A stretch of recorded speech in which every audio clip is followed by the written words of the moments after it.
Mastermind कौन है इस केस का? पूरा मास्टरमाइंड पहले इनका क्वेश्चन का जवाब दे देता हूँ। फिल्म देख के वैसा कुछ नहीं है। लड़की एडवोकेट है, पहले भी छात्र नेता रह चुकी है, सिविल जज की तैयारी कर रही है, काफी कुछ चीजें उसको पता है। जीआरपी का काम करने का तरीका, डीएफ का काम करने का तरीका, मिसिंग पर्सन का कितना इंपॉर्टेंस होता है, क्राइम का कितना इंपॉर्टेंस होता है, 363 का कितना इंपॉर्टेंस होता है, ये सारी चीजें उसको पता है। तो जो प्लान बना है वो तीनों लोगों ने मिलकर आपस में बना के और उसके बाद में फिर एग्जीक्यूट किया। एक एक करके मैं सभी तेजिंदर को कोई पैसे वैसे दिए थे इन लोगों ने मदद करने के लिए? हाँ, ये तेजिंदर का सवाल पहले जो है मैं इसका जवाब दे देता हूँ। तेजिंदर जो है ये सारांश जब इंदौर में रहता था लगभग 2021-22 के बीच में, तो आमने सामने रहते थे। उस टाइम पे इन लोगों का कुछ पैसों का लेन देन हुआ था। तेजिंदर ने काफी लोगों से उधारियां लेके रखी थी, तो उसमें सारांश से लगभग 2 से 2.5 लाख रुपए लिए हुए थे। तो वो जो पैसों का लेन देन था वो उनका चल रहा था, 2.5 लाख रुपए वो दे नहीं रहा था। तो उसी चीज के लिए फिर ये काफी बात होने लग गई, तो ये उसका ड्राइवर बन गया और उसके बाद में फिर उस चीज का कि भाई तुम्हारा जो पैसा दिया हुआ उसी में से कुछ निकाल लो। इस तरीके से वो तेजिंदर जो है वो इन्वॉल्व हुआ।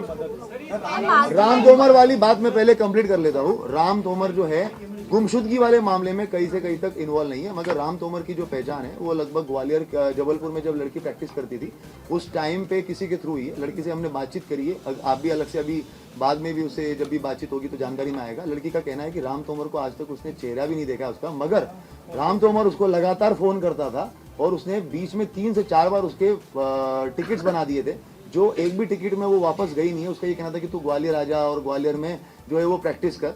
वो थोड़ा परेशान थी उससे कि वो बार बार फोन क्यों करता है करके। जब वो ऑफिशियल काम है तब तक तो ठीक है, पर बार बार फोन क्यों करता है। मगर जो गुमशुदगी वाला पार्ट है उससे राम तोमर का कुछ भी लेना देना नहीं है। कोई क्वेश्चन? हाँ,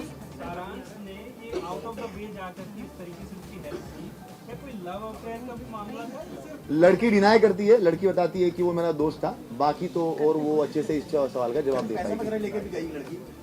लड़की के पास में हाँ कुछ पैसा वगैरह, लड़की क्योंकि कमाती थी, खुद ही उसके केस वेस चलते थे। उसका जो है वो हरदा में भी एक अलग से केस पे काम कर रही थी, खंडवा में भी किसी केस पे काम कर रही थी।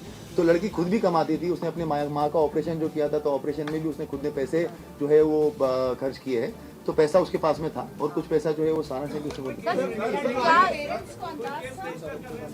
पेरेंट्स को हाँ पेरेंट्स को जो है ये लगातार इनमें जो अगस्त के महीने में जब वो पटवारी का उसके पास में रिश्ता आया था और उसने ना बोला था, तो उस टाइम पे काफी झगड़ा भी हुआ है। मतलब लगातार फोन पे बात भी हुई है, माँ का भी झगड़ा हुआ है। माँ ने भी कहा है कि इसके अंदर जो है वो तुम्हें इस बार शादी करनी पड़ेगी वगैरह वगैरह। जिस तरीके से हर एक फैमिली में होता है कि भाई तुम्हें शादी करनी पड़ेगी, लड़के का कहना है कि नहीं मैं तो अपना लाइफ स्कोर करिए उसका।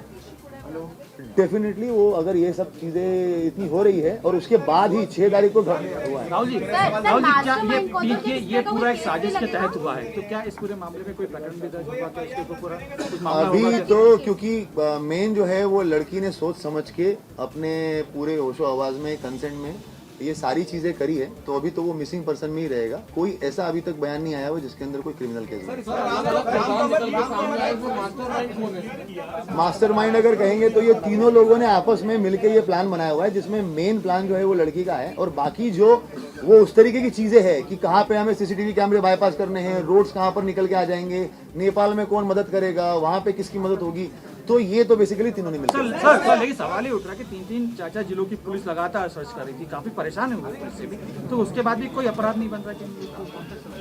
अभी तक तो कानूनन जो है इसमें कोई ऐसा आपराधिक सेक्शन तो अट्रैक्ट नहीं कर रहा है। इसमें जरूर जो है वो हम लोग और भी लीगल ओपिनियन भी ले लेंगे, मगर अभी तक इसमें कोई भी ऐसा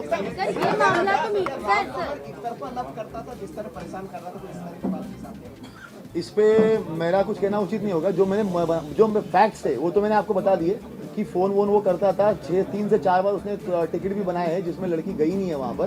तो एक तरफा ही डिस्कशन था, लड़की का कहना है कि, और कुछ जो है वो क्रिमिनल केसेस के अंदर उसने उसको मदद करी है, मतलब फोन वोन पे ही मदद करी है किसी के थ्रू रेफरेंस लेकर, जब वो जबलपुर में 2 साल प्रैक्टिस करती थी उस टाइम पे। लड़की ट्रैवल कर रही थी बीच में, सर आप लोगों को खबर नहीं लगी थी कि हैदराबाद में है? लड़की जो ट्रैवल कर रही थी, सबसे पहले तो उसने अपना मोबाइल जो है वो मिडगार्ड सेक्शन में बंद करके फिकवा दिया था।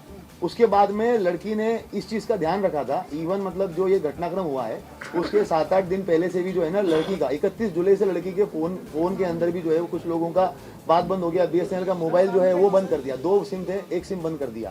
तो उसके बाद जब लड़की यहाँ से निकली है तो लड़की निकलते वक्त भी जो हम लोगों ने सीसीटीवी कैमरे भी देखे हैं, उसके अंदर भी लड़की ने ये ध्यान रखा हुआ है कि वो गाड़ी के अंदर जो है वो लेटी हुई है, कहीं पे भी गाड़ी के विंडशील्ड में नहीं आ रही है। तो कैमरे में नहीं आई है क्या, मोबाइल फोन भी जो सिम कार्ड भी जो है वो उसने मध्य प्रदेश में कहीं पे भी सिम कार्ड नहीं खरीदा है, ना उसने मोबाइल खरीदा ना उसने सिम कार्ड खरीदा। और जब लड़का भी जो उसके साथ में था उसका मोबाइल वहीं पे रखकर कि भाई वो जो है उसकी लोकेशन लाइव है, दूसरा सिम लेके दूसरा मोबाइल लेके उसके साथ ट्रैवल किया। ये तो मिल गई, लेकिन उस तरह के और भी कितने मिसिंग मामले हैं अभी तक अपने पास, जिसके ऊपर अभी भी कार्रवाई? ये तो अपन बाद में लास्ट में क्वेश्चन का जवाब देंगे, और कोई स्पेसिफिक जवाब। आपको क्या लगता है सिर्फ घर से भागने के लिए की? हाँ। एक मतलब लॉजिकली सोचिए, घर से भागने के और भी तरीके होते हैं, लेकिन इतने अलग अलग जगह इतने लोगों को इन्वॉल्व करना सिर्फ घर से भागने के लिए? देखिए बात एकदम वैसी है, मतलब ये लगभग हम लोग जो है वो लड़के से भी 2-3 दिन से पूछताछ कर रहे हैं, 2 दिन उससे भी पूछताछ करते करते हो गए, साथ साथ में लड़की से भी बातचीत करते हो गया। मगर एक ये है कि लड़की लगातार वो रिश्तों को डिनाई कर रही है, उसको वहां से निकलना है। परिवार का प्रेशर, सोशल प्रेशर जो आज की तारीख में यंग जनरेशन में जिस तरीके से बार बार इस तरह के केसेस देखे जाते हैं, और लड़की एडवोकेट है, उसको पता है, उसको लग रहा है कि भाई जीआरपी में मूविंग ट्रेन में अगर होगा तो कहीं ना कहीं वो मृत घोषित कर जो है वो मामला रफा दफा हो जाएगा और मैं अपनी नई आइडेंटिटी के साथ में चली जाऊंगी। उस तरीके से उसने प्लान बनाया हुआ है।